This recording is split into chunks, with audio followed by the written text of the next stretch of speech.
Hello friends, welcome to Easy Science. Today we will discuss class 10th physics previous year questions of 2020 from chapter electricity part 1. चलिए शुरुआत करते हैं. Question number 1. Two lamps rated 100 watt 220 volt and 10 watt 220 volt are connected in parallel to 220 volt supply. Calculate the total current through the circuit. हमें question में दो lamps की पार rating दे रखी है. पार रेटिंग क्या होता है कि कोई भी डिवाइस जो है वो इतने पावर का, जैसे इसमें लैंप के बारे में दे रखा है तो वो 100 वॉट पावर कंज्यूम करेगी जब वहां पर उसका जो कंजप्शन होगा वो होगा 100 वॉट. जब वोल्टेज सप्लाई होगी वो होगी 220 वोल्ट की. और दूसरे के केस में वो 10 वॉट पावर कंजप्शन होगा जब 220 वोल्ट की वहां पर सप्लाई होगी वोल्टेज की. तो ये हमें पावर कंजप्शन दे रखा है. जैसे हमारे घर में बल्ब, एलईडी कुछ भी आता है तो उसके ऊपर भी पावर कंजप्शन लिखा रहता है कि इतनी पावर का कंजप्शन होगा जब हम इतनी वोल्टेज से प्रोवाइड करेंगे. तो यहाँ पर क्वेश्चन में दिया हुआ है कि दो लैंप है जिनकी पावर रेटिंग दे रखी है, उन्हें पैरेलल में कनेक्ट किया हुआ है.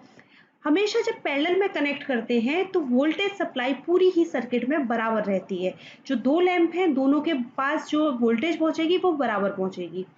तो पहले हम देखते हैं फर्स्ट केस में देखते हैं कि पहली जो लैंप है फर्स्ट लैंप, तो उस केस में फर्स्ट लैंप के केस में हमें जो पावर दे रखी है जैसे हम P1 से डिनोट कर देते हैं वो दे रखी है 100 वॉट और जो वोल्टेज है वो है 220 वोल्ट. तो पावर का फॉर्मूला हम जानते हैं P1 is equal to VI1. तो I1 जो है हमारा करंट I1 यानी कि फर्स्ट लैंप में जो करंट होगा वो होगा P1 अपॉन V. तो I1 जो है हमारा वो आया P1 है 100 और V है हमारा 220. सेकेंड लैंप के केस में जब हम देखेंगे तो P2 is equal to 10 watt और वोल्टेज जो है वो है हमारी 220 वोल्ट. तो P2 कितना हो जाएगा VI2, क्योंकि पावर का फॉर्मूला होता है V is equal to P is equal to VI. तो I2 जो है हमारा वो हो जाएगा P2 अपॉन V. तो I2 हुआ हमारा 10 अपॉन 220. हमसे क्वेश्चन में पूछा गया है टोटल करंट कितना होगा सर्किट में. तो टोटल करंट हो अगर हम I से डिनोट कर रहे हैं तो वो दोनों लैंप के सेपरेट करंट है उसके सम के बराबर हो जाएगा I1 प्लस I2. I1 है हमारा 100 अपॉन 220 प्लस 10 अपॉन 220. तो ये हो गया हमारा 110 अपॉन 220. ये कैंसिल आउट होगा तो ये हो गया हमारा 0.5 एम्पियर. तो जो करंट है हमारा टोटल करंट जो है सर्किट में वो है 0.5 ampere. Now question number 2. Two resistors X and Y of resistances 2 ohm and 3 ohm respectively are first joined in parallel and then in series. In each case the voltage supplied is 5 volt. Question में कहा गया है कि दो resistor हैं X और Y जिनकी resistance है 2 ओम और 3 ओम. उन्हें पहले पैरेलल में कनेक्ट किया, उसके बाद उन्हें हमने सीरीज में कनेक्ट कर दिया है और दोनों ही केस में जो वोल्टेज सप्लाई है वो है 5 वोल्ट. तो फर्स्ट पार्ट में पूछा है draw circuit diagrams to show the combination of resistors in each case. हमें दोनों के पैरेलल और सीरीज दोनों के कॉम्बिनेशन के हमें इसमें सर्किट डायग्राम बनाने हैं. तो पहले हम पैरेलल का देखते हैं. पैरेलल के केस में क्या होता है जब किसी भी रेजिस्टर को पैरेलल में लगाया जाता है इसका मतलब होता है कि जितने भी रेजिस्टर लगेंगे वो दो जो सेम पॉइंट हैं उनके बीच में लगेंगे. जैसे यहाँ पर अगर हम इसे नेमिंग दे दें A और B, तो जो भी रेजिस्टर लगने हैं इन दोनों सेम पॉइंट चेंज नहीं होंगे. A और B इन दोनों के बीच में ही सभी रेजिस्टर्स लगेंगे जितने भी गिवन रेजिस्टर्स हैं. तब हम बोलेंगे कि हमारे पैरेलल में लगे हुए हैं. तो 5 वोल्ट की बैटरी लगी हुई है और जो करंट सप्लाई जो होगा वो होगा जो इलेक्ट्रिसिटी जो सप्लाई होगी वो होगी हमारी पॉजिटिव टर्मिनल की तरफ से. जो हम शो करेंगे वो पॉजिटिव टर्मिनल से. तो यहाँ से करंट फ्लो हुआ, इन दोनों रेजिस्टर्स को हमने पैरेलल में लगाया हुआ है X और Y को. इट मीन्स कि इन दोनों को दो पॉइंट के बीच में लगाया हुआ है, सेम दो पॉइंट के बीच में. तो ये हो गया हमारा पैरेलल का सर्किट डायग्राम. सीरीज का देखते हैं. सीरीज के केस में क्या होता है कि रेजिस्टर्स को हमेशा एक एंड से दूसरे एंड पे कनेक्ट किया जाता है. जैसे एक ही रेजिस्टर है, इसका एंड ये हो गया तो इसी एंड को दूसरे रेजिस्टर के एंड से कनेक्ट कर दिया जाएगा. पैरेलल में दो पॉइंट के बीच में होते हैं, दो जितने भी रेजिस्टर्स हैं दो पॉइंट के बीच में लगेंगे. सीरीज में एक के बाद एक लगते हैं, लगातार लगते हैं वो. तो सीरीज में एक्स रजिस्टर, इसी के साथ इसी के एक एंड से दूसरा रजिस्टर का एंड जुड़ा हुआ है वाई रजिस्टर का। तो ये हो गया हमारा सीरीज कॉम्बिनेशन, ये है complete circuit diagram. Now second part, calculate the voltage across the 3 ohm resistor in the series combination of resistors. हमें वोल्टेज पता करना है 3 ohm रेजिस्टर का जब वो सीरीज में कनेक्टेड है रेजिस्टर्स।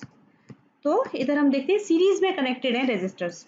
तो सीरीज में हम एक चीज जानते हैं कि जो सर्किट में जो करंट होता है वो इक्वल रहता है, जो पूरी सर्किट में करंट होगा, यानी कि जो 2 ओम रेजिस्टर के पास भी जो करंट होगा 3 ओम के पास होगा वो हमेशा बराबर होगा। कितने भी रेजिस्टर्स कनेक्ट कर दें वहां पर करंट सेम रहता है, पूरी सर्किट में करंट की सप्लाई इक्वल रहती है। तो इस केस में ये दोनों हमारे सीरीज में कनेक्टेड है। सीरीज में हम जानते हैं जो टोटल रेजिस्टेंस होता है हमारा नेट रेजिस्टेंस वो दिया जाता है R is equal to R1 plus R2, यानी कि X और Y का जो रेजिस्टेंस है हमें वो ऐड कर देना है। तो एक का रेजिस्टेंस हमने देखा था, एक का है 2, एक का है 3। तो ये रेजिस्टेंस कितना हो गया, टोटल रेजिस्टेंस हो गया हमारा 5 ओम। हमें यहाँ पर वोल्टेज दे रखी है, वोल्टेज कितनी है 5 वोल्ट। तो वोल्टेज हमने देख ली वो कितनी है 5 वोल्ट। तो हम इस केस में करंट निकाल सकते हैं V is equal to I R. तो I जो करंट जो है हमारा वो हो जाएगा V अपॉन R।